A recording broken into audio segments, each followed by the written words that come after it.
जया लोग रे। हाँ, जय सिया राम भैया। सही। भैया मतलब 2024 की होली का भी पूर्णिमा के हवन का भी एक्सपीरियंस है और इस साल की होली का भी एक्सपीरियंस है। मतलब पिछली होली के हवन पे बाबा ने मेरी झोली भर के गए थे, घर आए थे और खुद ही मतलब मेरी झोली में उन्होंने सेवफल दिया था जब मेरी झोली मतलब भराई थी। और पहले तो मैं पहचान ही नहीं पा रही थी कि ये कौन आया।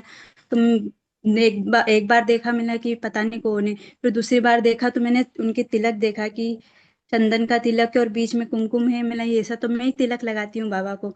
तो फिर मैंने बोला कि हनुमान जी महाराज आप रूप बदल के आए, तो वो हंसने लगे। तो फिर मैं पहचान गई कि मैंने आपको पहचान गई, आप हनुमान जी महाराज जी है। तो फिर उन्होंने मुझे एप्पल दिया और ऐसे झोली भर के चली गई। और मतलब हनुमान जयंती के दिन ही मुझे पता चला था कि मैं मतलब मुझे प्रेगनेंसी कंसीव हो गई है। तो फिर उसके बाद इस होली पर भी मुझे हनुमान जी के काले पत्थर की मूर्ति दिखी और इतनी विशाल थी कि उसको सारे दूतों ने उसके ऊपर कहाँ से चढ़ चढ़ के उस मूर्ति को इतना हिला रहे थे। और वो जो हवन कुंड था वो पानी का कुंड बन गया था और कुछ चीज को निकाल के 5 लोग जंजीर से पकड़कर कल्याण लोक ले जा रहे थे। और वहां पर मैं देखने गई कि इसके साथ क्या करेंगे। पर वहां पर कोई बैठा था मतलब कुर्सी के ऊपर, और ऐसा पूरा दरबार था। फिर वहां पर यही गदा थी जो आपके पास गदा है ना। तो मेरा सूक्ष्म शरीर वहां पर था, उन्होंने बोला कि तू लड़ सकती है क्या इससे। तो मैंने हाँ मैं लड़ूंगी इससे। और मैं इसी गदा को उठा के जय सिया राम बोल के उस चीज से लड़ने लग गई थी।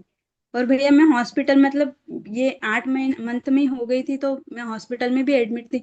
पर मैं जाप नहीं कर पा रही थी। उसके बाद मैंने सोचा कि चलो, मैंने बाबा से बोल दिया था कि मैं हिम्मत हार गई, अब मैं मतलब कुछ कर ही नहीं पाऊंगी।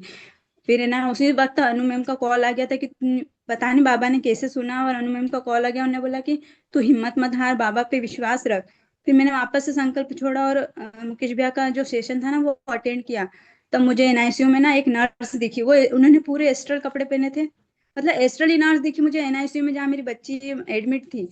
और मैंने जैसे ही देखा ना कि कोई नर्स है वहां पे खड़ी, मुझे देख के मुस्कुरा रही, तो फिर मैं निश्चिंत हो गई कि अब बच्ची घर आ जाएगी। क्या भैया बात। ये एक्सपीरियंस है। बहुत अच्छे अनुभव है। जय सिया राम बहन, जय सिया राम।